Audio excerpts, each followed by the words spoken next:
Allie. So I'm exhausted. I just spent the last 24 hours driving hundreds of miles, doing some help for a family member that involved it.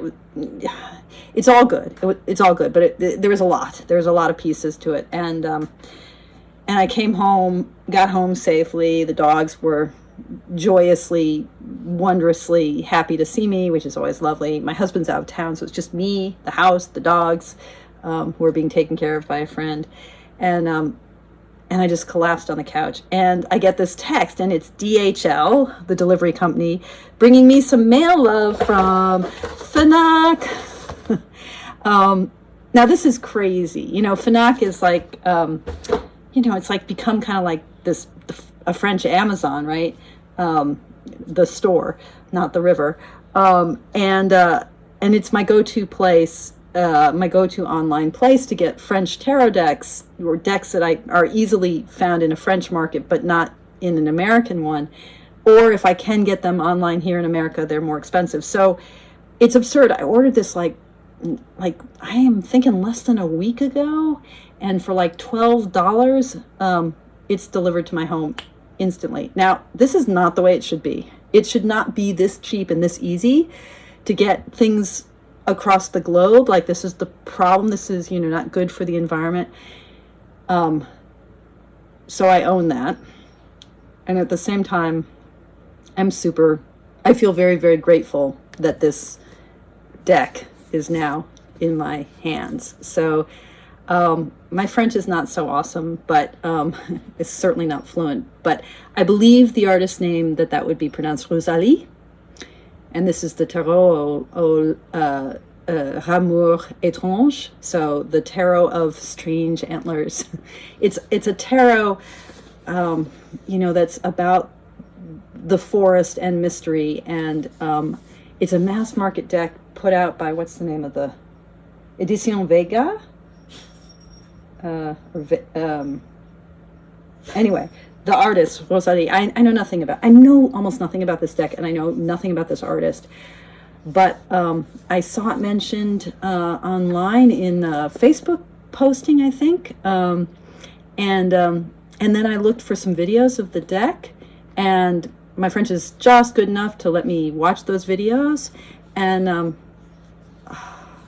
the artwork and the kind of mystery of the forest and this kind of the branchy stuff, my own connection to the suit of wands, and the way that the suit of wands sometimes gets depicted. I'm thinking here, for instance, of Maggie Stiefvater's Raven's Prophecy deck, which is I think a deeply undersung deck. I mean, it's not that it was an unpopular deck when it came out, and it's still in print. But, you know, she's a brilliant artist and a brilliant writer. I'm again reading her Raven's Boy cycle, and just like, she's such a good writer. But that kind of connection with wands and antlers and, you know, flourishing branches, there's something there that I think speaks deeply to me. So I have high hopes for this deck. I already pulled off the saran wrap, but I have not looked at it. And I mean, now I'm not a box person. I'm a pouch person. I take most of my decks. The decks I'm working with, for sure, I will take them out of their boxes, put them in the pouch. But this box, this is a mass market deck, and it's got, you know, this beautiful raised embossing and these colors. I mean, there may be a lot here that I love, particularly if the cardstock is lovable. And given how tired I am, and how hard the last 24 hours have been, I'm opening the box now. My dogs are barking. Oh well, we will ignore that. Look at this guidebook. This is a chunky guidebook. This is a guidebook with some full color print. It's in French. I can read French, but I mean, I'm not fluent, but I can read it. This is just a very amazingly well-produced deck.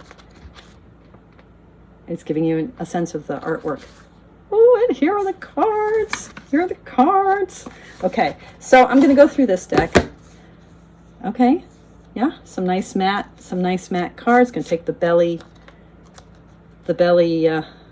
wrap off. Nudity, some nudity. So I haven't watched a flip through all the way through because that's not my thing. I like to have some surprise. I like to know that, okay, I kind of like the deck. I kind of like the artwork. I like the concept behind it. Here are the backs. My understanding is that we're going to see this figure. This is kind of a deck about initiation. I was just reading the back a little bit before I started filming. That this is about an initiation in the sort of the mysteries of the forest, that we're going to track her mostly. That magician, this is the same image on the box. Cardstock. Okay, this is not bad. This is, it's a little bit like that mass market cardstock that is not great, but is okay, like in Tarot of the Ages.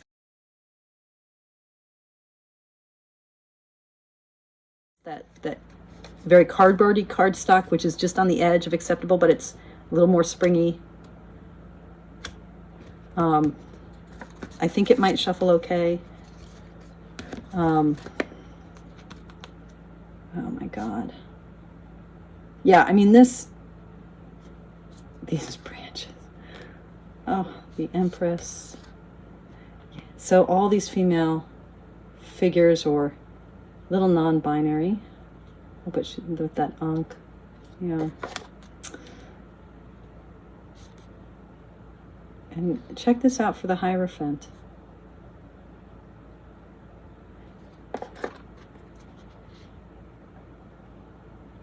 When was the last time you saw a lover card, not lovers, but a lover card, with just one figure in it, with the apples by her? This is not Eve entering into the world of sin. This is something else. Oh my God. And there are the strange antlers. That is the whole life of the forest.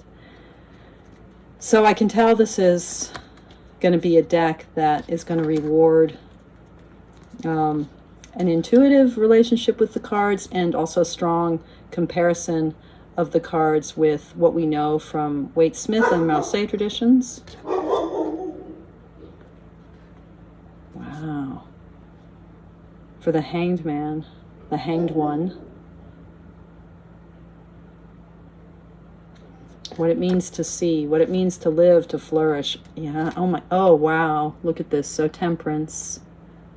Huh. Playing with scale here. The Devil. With her, is that a mirror? Yeah.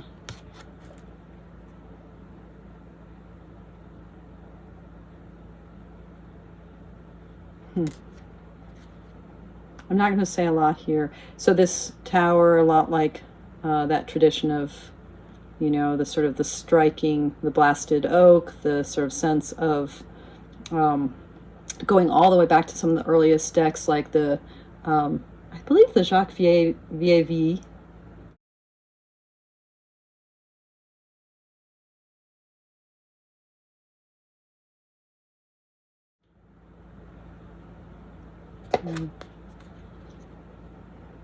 Oh, beautiful.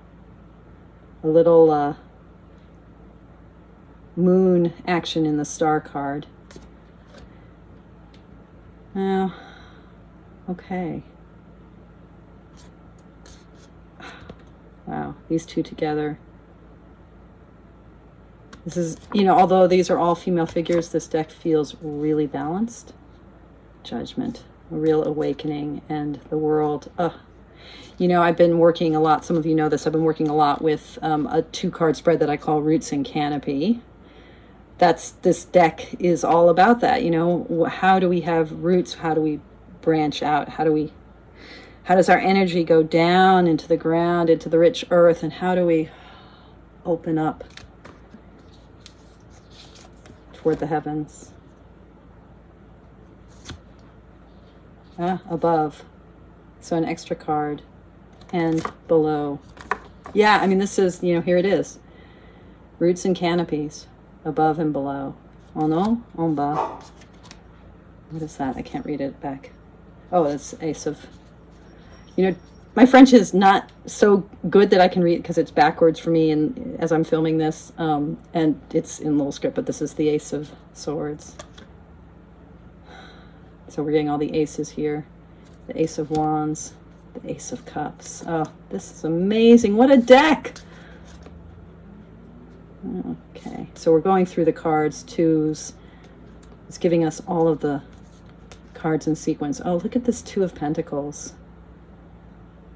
which makes me think of the goddess Nut, the Egyptian goddess, the three of Swords. A little reminiscent of that Tower. Three of Wands, Three of Cups, Three of Pentacles, and now we get the fours. Oh God, this deck, man. Beautiful. Okay, so that's the first half of the deck.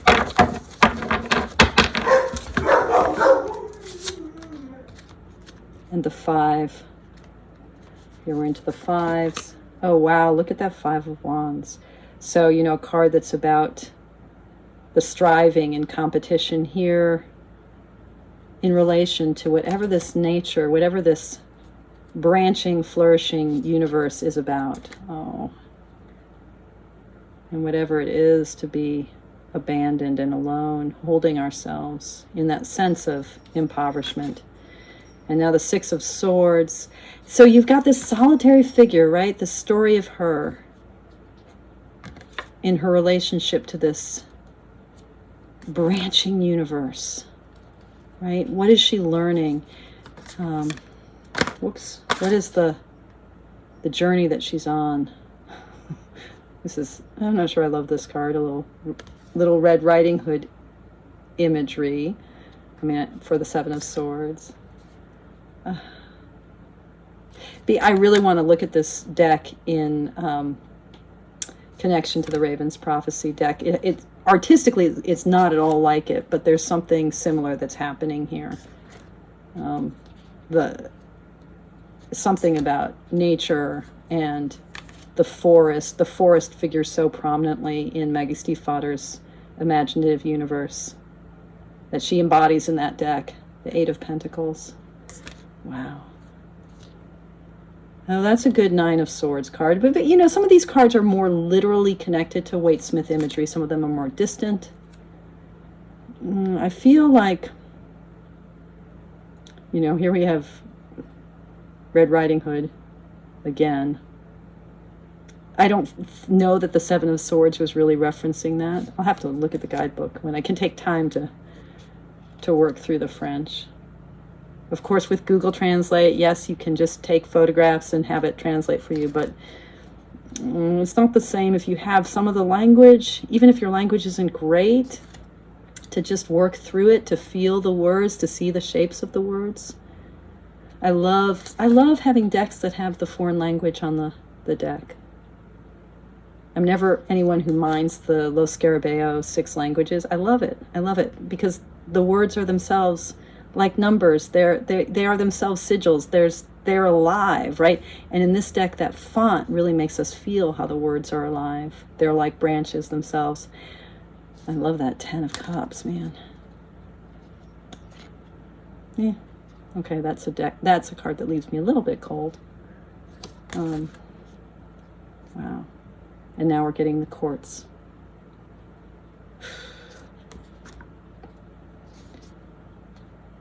These are all the pages. I wonder if she's going to play with age here. Oh, look at that. I know that's a good Knight of Swords.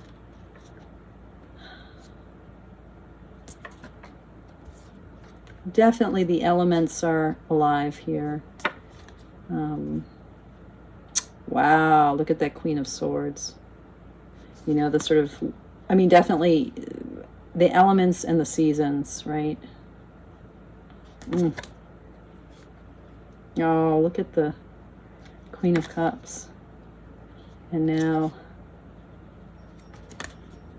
so what are the Goddess? So instead of a king, because this is a completely female presenting deck, the king figure is the Goddess. So we have page and knight. Knight was called knight, wasn't it? Was it chevalier? Cavalier. The goddess. Whoa. What a magical deck. And it's a mass market deck that comes with this beautiful silk screened muslin bag.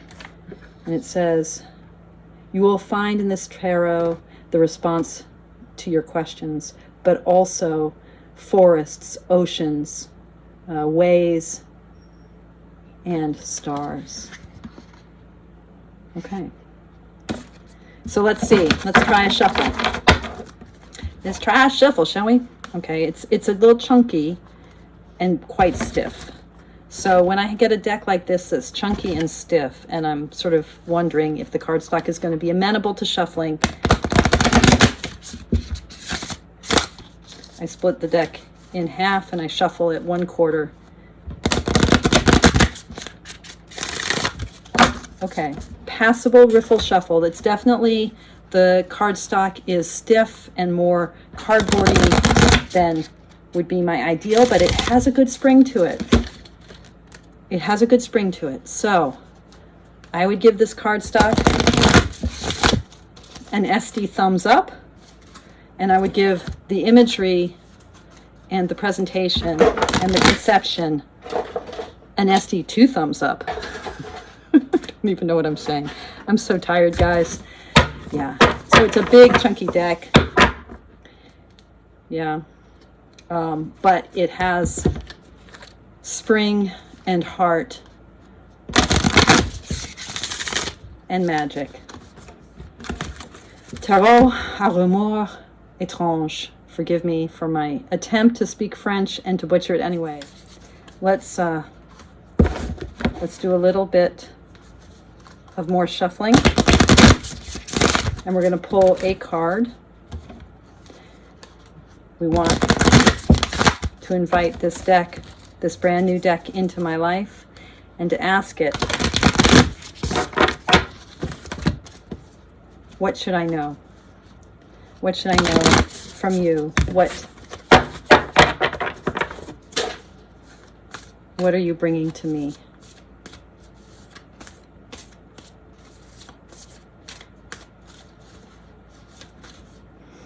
Okay, strongly feeling that I need the top and the bottom. The top, the 5 of Wands. The bottom, yeah, the Emperor. Okay. So the Emperor's been a card that's been coming up for me a lot lately, and it's my birth card. This is about a certain ability to embody my power, and this is about my willingness to step into it, to grapple. So anchoring in my power, grappling forward. This deck, I think, is wanting to help me learn how to reach, how to be rooted and how to reach. Okay. And even the colors, the palette, I think is teaching me how to be rooted in my power and how to reach even in the entanglement that is uncomfortable of encountering that which resists my efforts, which seems foreign, which seems outside, but which I must grab hold of. Again, the word I keep coming back to is grapple. I need to grapple with the world and be willing to do so. Okay. That's all she got. Thanks for joining me. Thanks so much for your practice.